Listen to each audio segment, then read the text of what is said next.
The Algorithmic Puppeteer: How Invisible Strings Shape Your Reality. Think you're in control? Oh, ye sweet, sweet summer child. Discover the hidden puppet masters pulling your digital strings. Welcome back to another episode of Information for Life, insights and ideas to navigate your world. Today, we're diving into the labyrinth of modern algorithms. These invisible puppet masters are shaping your thoughts, your actions, and even how others perceive you, not to mention how you perceive yourself. So sit tight and let's unravel the strings that tie us to this digital marionette.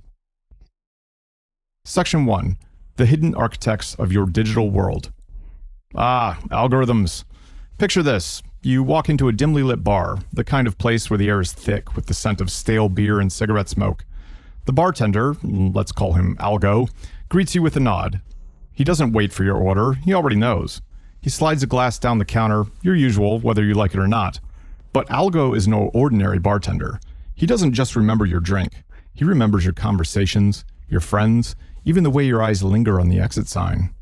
He's not just serving drinks, he's serving experiences tailored just for you. Or so he claims. Zuboff, 2020. Now, if Algo were a real bartender, you'd probably call that creepy, maybe even get a restraining order. But in the digital world, we call that personalization.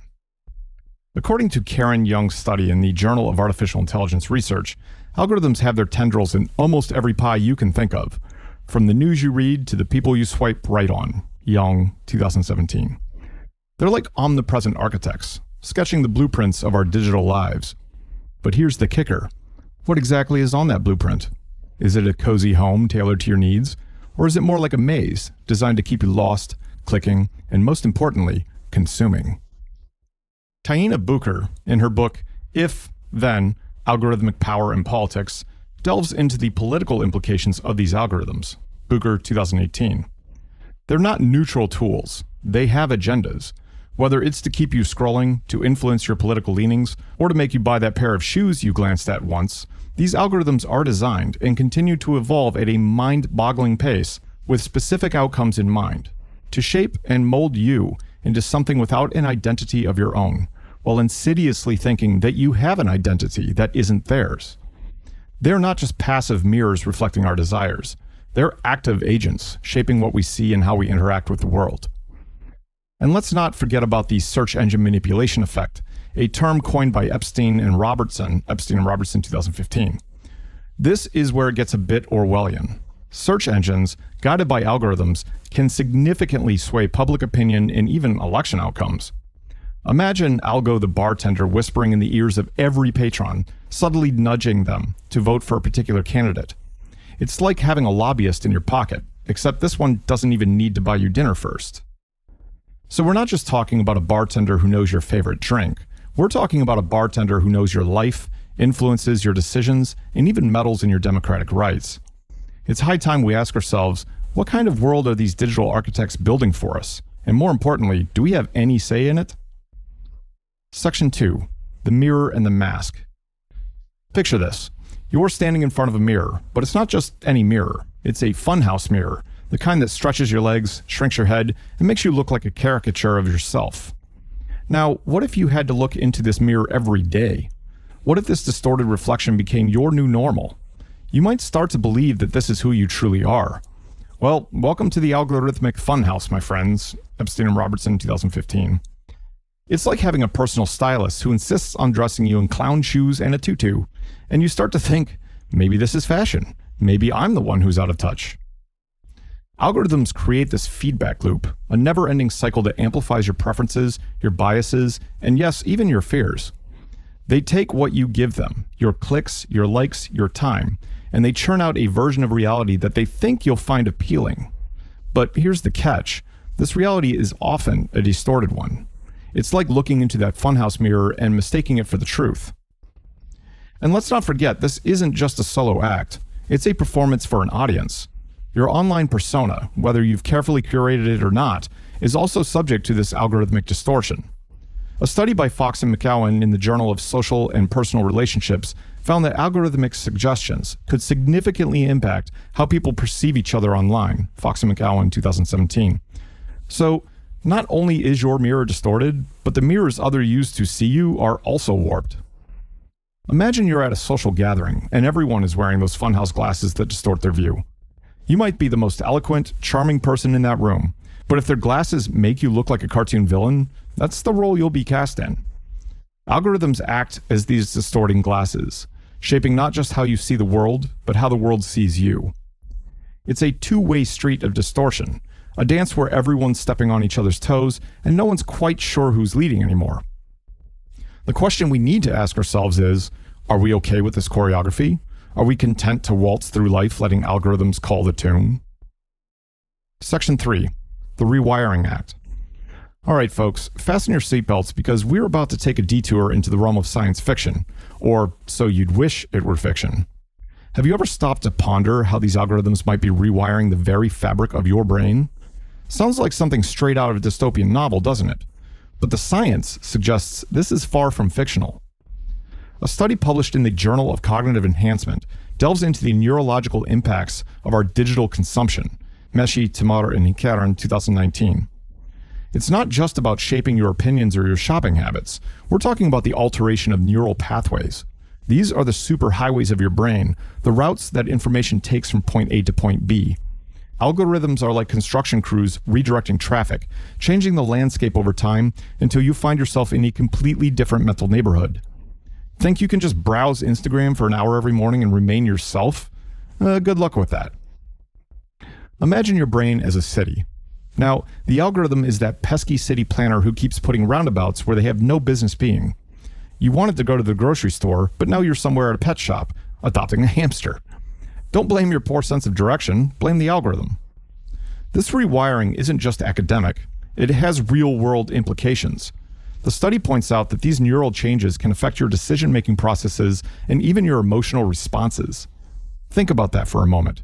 Your joys, your sorrows, your spontaneous decisions, and your carefully considered choices, all under the subtle influence of algorithms.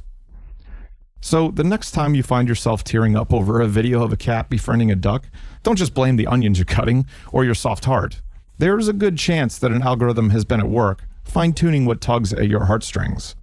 It's like having a composer you never met, writing the soundtrack to your emotional life. It's a brave new world, my friends, but it's also a bit unsettling, isn't it? How much of you is really you? And how much is a byproduct of algorithmic manipulation? It's a question worth pondering as we navigate this increasingly digitized landscape. Section 4, the shadows and the spotlight. Now that we've ventured into the neural pathways of your brain, let's step back and look at the grand stage of your digital life. Algorithms are the unsung heroes and villains here, the stagehands and the directors working behind the curtains and also calling the shots. Gillespie, 2018. Picture a theater, if you will. You're both the actor and the audience. Algorithms are the invisible crew lurking in the shadows. They adjust the lights, move the props, and even prompt your lines. They decide what part of the stage is illuminated and what remains in obscurity. They're the ones who decide whether you get a standing ovation or whether the curtain closes on you prematurely. It's like being in a Broadway show, except you've never auditioned, you don't know the script, and the critics are a bunch of ones and zeros. Oh, and good luck finding the exit. The algorithm bricked it up and painted over it to keep you inside. Tarleton Gillespie, in his book Custodians of the Internet, talks about the role algorithms play in content moderation and visibility. Gillespie, 2018. They're not just passive filters, they're active curators. They decide what trends, what goes viral, and what gets buried in the digital landfill. Your peer-reviewed, research-based post about how life actually works? Shadow banned. Your photo of a decadent brunch or a hot selfie? Front and center. What defines what's hot? The algorithms, all learning from what makes the lemmings focus on their screen the longest. And it's not just about what you see, it's also about what others see of you. Algorithms can make you the star of the show or regulate you to a bit part with a single line. They can amplify your voice or mute you, often without you even realizing it. So what's the takeaway here? Well, it's that algorithms have an enormous amount of power in shaping public discourse and personal narratives. They can spotlight social issues or trivialize them. They can make heroes or villains out of ordinary people. And all of this happens in the blink of an eye, in the click of a mouse, in the silence of a code running on a server far, far away. As we continue to live our lives on this digital stage, it's crucial to remember who and what's running the show, and to question whether they deserve that power. After all, if you're both the actor and the audience in this theater, shouldn't you have a say in how the performance unfolds? Section 5. The Way Out. We've journeyed through the labyrinthian world of algorithms, from the neural highways of your brain to the grand stage of your digital life. It's been a wild ride, but now comes the most pressing question. How do we navigate this maze? How do we reclaim some semblance of control? Awareness is your first weapon. It's like waking up in a dream and realizing you can control the narrative. A study in the Journal of Information Systems underscores the importance of being algorithmically literate. Bucher, 2018. This doesn't mean you need to be a coding whiz or a data scientist. It means understanding the basics of how algorithms work and how they impact your life. Think of it as learning the rules of a board game that you've been playing unwittingly. You may not become the Grand Master, but at least you'll stop falling into every trap the game sets for you. No more landing on go to jail without a get out of jail free card. Next, take control of your privacy settings. Most platforms offer some level of perceived customization, allowing you to decide what data you share and who can see it. It's like putting on a cloak in this digital theater, making you less visible to the puppeteers pulling the strings. Of course, even your privacy settings reveal how to better manipulate you, so there's that. Diversify your information sources. If you've been getting all your news from one or two social media platforms, are they owned by the same company though? It's time to branch out. Read different newspapers, follow different people, explore different genres, read different books. Surround yourself in real life by people with various interests, socioeconomic backgrounds, and education levels. By doing so, you are not just broadening your horizons, you're also making it harder for algorithms to pigeonhole you. And lastly, question the digital reality served to you on a silver platter. Just because an algorithm thinks you'll like something doesn't mean you have to consume it. Be discerning, be critical, and most importantly, be human. Algorithms may be smart, but they don't know you better than you know yourself, unless they do. So there you have it, folks. The labyrinth may be intricate, and the puppeteers may be cunning, but you're not without tools to navigate this complex landscape. Critical thinking and awareness are crucial. Arm yourself with knowledge, wield your privacy settings like a shield, and never stop questioning the world around you. After all, if you're both the actor and the audience in this digital drama, shouldn't you also be the critic? Before I go, I must point out that I posted the script for this episode on Facebook about a month ago. Now, I've never had a post taken down before. All my social media accounts are public, as if I wouldn't post something publicly, I probably shouldn't post it at all. Maybe a little tip for you all. The post with this script was taken down almost immediately. Not because of a person, mind you, but because of the algorithm. It's almost like they are starting to protect themselves. And that, my friends, is intriguing. It will be interesting to see if this episode gets taken down on YouTube or Rumble. As always, my sources are listed in the podcast description. Please feel free to look them up and read them. They have been verified. I have read them. It's interesting. This is not something controversial. This has been known in academia for quite some time. My ex-wife, who got a PhD in special education and technology, actually took one of her, I believe, 900 level classes in exactly this, how social media and how the digital realm rewires your brain. So this is not new, guys. That's it for today's episode. Remember, you may not see the strings, but that doesn't mean they're not there. Stay curious and stay vigilant.